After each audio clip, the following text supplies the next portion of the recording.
Welcome to the deep dive.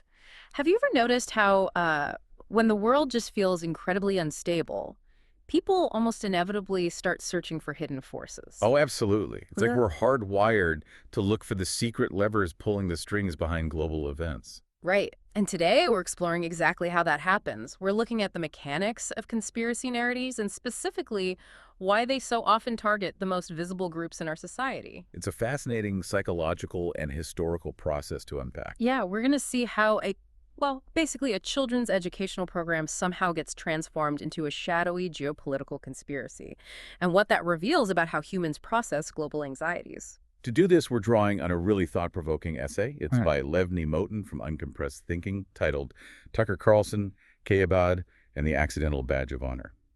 We also have an accompanying graphic that perfectly captures the controversy we're going to dissect today.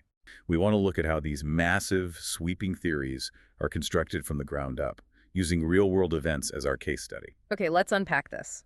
The text starts by painting a picture of Tucker Carlson's media trajectory, which provides the essential context for how this specific controversy ignited. Yeah, because for years he was firmly planted in the conservative camp. Right, widely seen as one of the most prominent voices aligned with the American right and the MAGA movement. But our source tracks a very specific ideological drift over time. The material notes this curious phenomenon, where the criticism directed at what was termed the ultra-right increasingly started to resemble the rhetoric of the ultra-left. Which sounds contradictory until you look at the theory they bring up. Exactly. To understand this shift, the text brings up the concept of the horseshoe theory. For those who might not be familiar with the mechanics of this idea, the horseshoe theory suggests that the extreme ends of the political spectrum aren't actually on opposite sides of a straight line. They bend. Right. The spectrum bends like a horseshoe.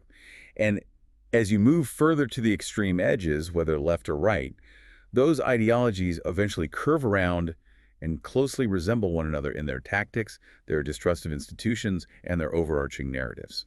And according to the essay, the political horseshoe theory proved to be less of a metaphor and more of a literal description in this case. This ideological drift wasn't just happening in a vacuum. No, it had real-world fallout.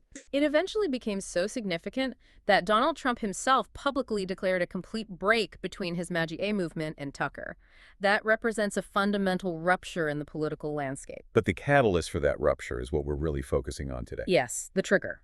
The immediate cause of this rupture, according to the text, was a specific claim Tucker made. He claimed that the Lubavitch-Chabad movement is responsible for Israel convincing the U.S. to start a war against Iran. What's fascinating here is the historical context provided by the author to explain why a claim like this emerges in the first place. When the world becomes unstable, wars, economic shocks, looming confrontations, people search for secret levers and hidden forces. It's that human need for a simple explanation. Exactly. The text points out a harsh historical reality. Blaming visible Jewish populations has historically been the fastest way to find a simple explanation for incredibly complex geopolitical issues. The mechanics are always the same. Take a broad, terrifying societal shift and pin it on a specific, identifiable group to make the chaos feel manageable. It makes the random chaos of the world feel like it has a director. And the essay argues that pointing the finger at Chabad for a potential U.S.-Iran conflict doesn't actually reveal anything true about the movement itself. Let's look at the evidence used to build this particular theory, because this is where the narrative really takes a leap. Yeah, the foundational texts and beliefs. Right. Tucker pointed to a foundational belief within Chabad, the belief in the coming of Moshiach, the Messiah, and the rebuilding of the temple. In this telling, a purely theological concept somehow morphs into a geopolitical engine pushing for global war. But the theory didn't stop at theology. It also pointed to something framed as highly alarming: a Chabad youth movement called the Army of Hashem. Just the phrase Army of Hashem sounds intense and militaristic. If you have no context, absolutely. Conspiracy mechanics operate almost entirely on this kind of knowledge gap.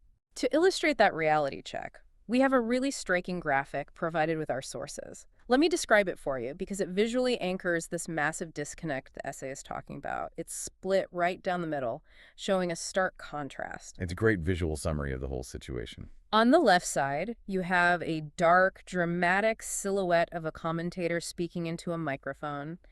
The Capitol building and military tanks are looming in the background. The text over him asks, Tucker versus Chabad controls war. It looks incredibly ominous. Like a political thriller poster. Exactly. Yeah. But then you look at the right side of the graphic. It's bright, it's warm, it shows a smiling man with a beard and a hat standing with two happy young children.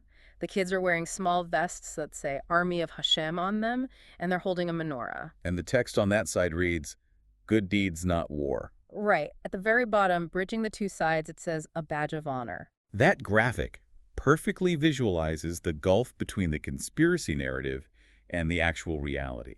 Because, as the text explains, the Army of Hashem is literally just a children's educational program. There's no military training happening here. Zero. Its goals are entirely civic and religious. It's aimed at encouraging good deeds, studying Torah, and instilling Jewish pride. Their weapons, and I'm using air quotes here, are charity, prayer, and homework. The kids collect mitzvah points for good behavior. They wear those small shoulder badges we saw in the graphic to show they're part of the club. They're organized to help elderly neighbors or light Shabbat candles. They aren't sitting around dictating American foreign policy.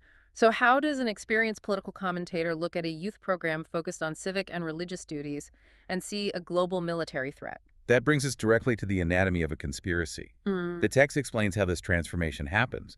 You take an innocent program and you view it entirely through a conspiracy lens. You strip away all the context. Exactly. You look at the word army. You look at the shoulder badges. You look at a global organization that uses messianic vocabulary. If you strip all of those elements of their culture and context, you can start making an interpretive leap. You repackage them. Yes, you repackage these elements into a shadowy geopolitical command structure. The author emphasizes that this transformation is impressive and entirely fictional. It requires a massive amount of active imagination. You have to consciously choose to ignore the reality of kids doing good deeds and instead imagine a shadow government. And it relies on the audience not knowing the cultural vocabulary. Here's where it gets really interesting. If someone is determined to construct a theory about global influence, there are countless organizations they could target. So why Chabad? Out of all the Jewish organizations in the world, why choose them? The author answers this by setting up a brilliant comparison between Chabad and another Orthodox movement called Young Israel.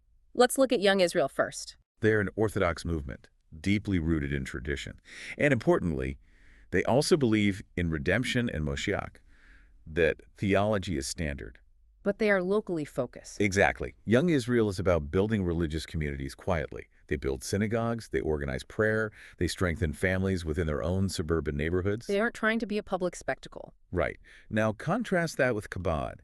The text notes that Chabad operates on a philosophy of radical inclusiveness. They are entirely outward-facing. They have emissaries shlukim stationed across 6 continents. They are everywhere. They run schools, disaster relief operations, and huge community centers. And they welcome every Jew, regardless of their background or observance level. They're highly visible everywhere. And this is where the expert synthesis from the text really brings it all together. Visibility invites imagination. It always does. A quiet suburban synagogue doesn't attract international conspiracy theories because it's not in the public square. But Chabad is highly visible, they are joyful, and they are relentlessly active in the public sphere. They become a convenient canvas. Exactly. They are a massive canvas for projecting global anxieties. Once a narrative requires a global Jewish actor to make the conspiracy theory work, Chabad fits the storyline perfectly, simply because of their worldwide presence. The mechanics of the conspiracy demand a global footprint, and Chabad has one, even though their work is educational and pastoral. And this brings us to the core narrative and the author's ultimate conclusion. So what does this all mean for you and how we understand these narratives? Let's reiterate a fundamental reality the text emphasizes. Chabad has no political command structure. They have no mechanism to direct sovereign governments. What looks like ambition to a suspicious critic is actually just resilience. It's a deeply held belief in Jewish continuity. But there is an ironic twist here, isn't there? A huge one. The author points out that by singling out Chabad, Tucker unintentionally paid them a massive compliment. Because he didn't pick a marginal or dying group.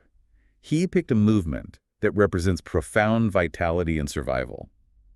You don't build a massive global conspiracy theory around a group unless they are demonstrably thriving and impactful. So the suspicion is actually a byproduct of their success. Exactly.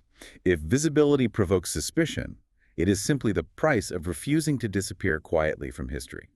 The author suggests that when faced with this kind of narrative, the appropriate response isn't outrage. It's a small smile. Yes, a small smile and accepting it as a badge of honor. It completely reframes the whole controversy. It strips the accusation of its power and recognizes it as unintended proof of the community's enduring strength.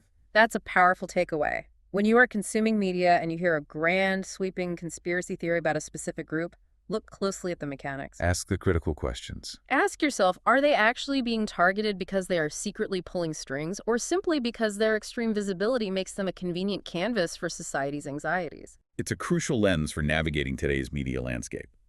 And it leaves us with one final provocative thought to build on what we've discussed today. What's that? If extreme visibility naturally breeds suspicion in an anxious world, is it actually possible to be deeply influential, globally inclusive, and widely known without eventually becoming the villain in someone else's story? Wow. That is a heavy question to ponder. Thank you so much for joining us on this deep dive. We hope it gave you some valuable tools for decoding the narrative swirling around us. Until next time.